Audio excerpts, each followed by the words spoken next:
Are Zoats any good in patch 6.2?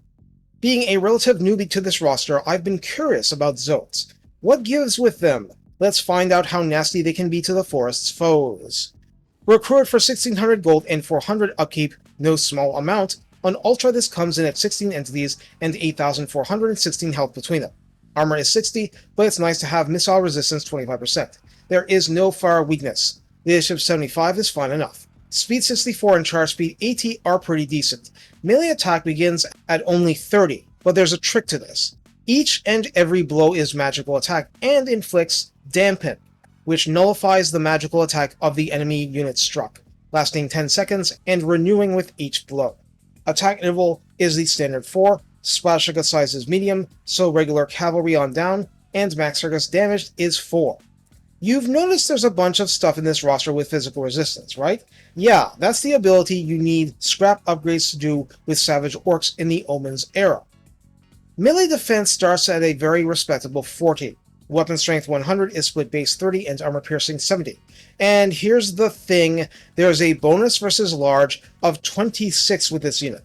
So while it's clumsy and awkward against infantry, it's savage and vicious against any kind of cavalry, and Yetis will lose their magical attack when struck. Such bonuses are added to the melee attack and weapon strength. For the latter, damage is split along the ratio from earlier.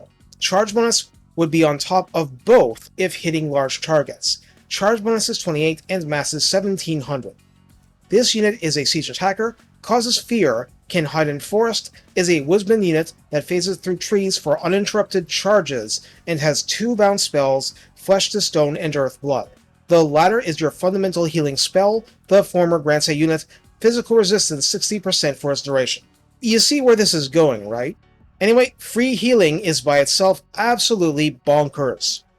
In the redline skills, 3 pips of striking branches has plus 12% speed and plus 12 flat charge bonus. This unit can badly use both.